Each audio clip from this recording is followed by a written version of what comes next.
What's up, guys? It's MB Boxing, and I just finished up watching Israel Adesanya versus Marvin Vettori 2, and this was a 5-rounder for the undisputed UFC Middleweight World Championship, and this fight was Saturday, June 12th, from the Gila River Arena in Glendale, Arizona, and this fight was broadcasted on ESPN Plus pay-per-view, and in this fight, Israel Adesanya was able to handily beat Marvin Vettori with ease. All three judges scored the bout 50-45, agreeing with my score. And Israel Adesanya looked great here. He did get taken down a couple times, but he got right back up. In that third round, though, Marvin Vettori did try for a guillotine, I believe it was, or a rear naked choke, and he almost got it under the chin up until Adesanya did pull his arm away, or should I say pried his arm away.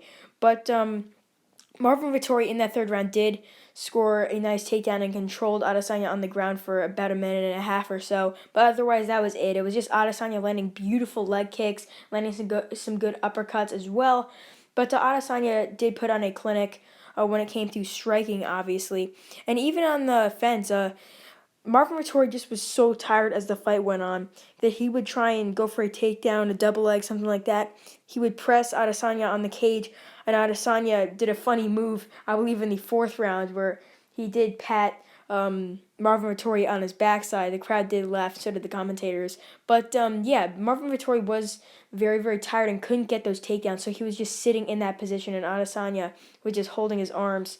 And yeah, I mean, Adesanya just controlled him the whole fight. And speaking of the leg kicks, as I said before earlier, he was able to drop Vettori with a leg kick, and I don't know what Vettori was doing. He took like 36 or 37 leg kicks. I can't remember what the exact number was, and he didn't even check any of them. I mean, he was just taking them after every single round, and his right leg did get a little red after that. I would expect him to break down with those leg kicks, but props to him for taking them and going the full 5 rounds.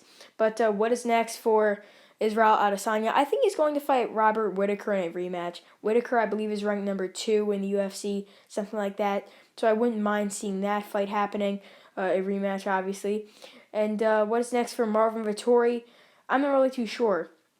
I wouldn't mind seeing him fight the winner of Paulo Costa versus Cannonier. That wouldn't be too bad. But yeah, Marvin Vettori, he didn't do as great as obviously most people would have thought, considering at their first fight.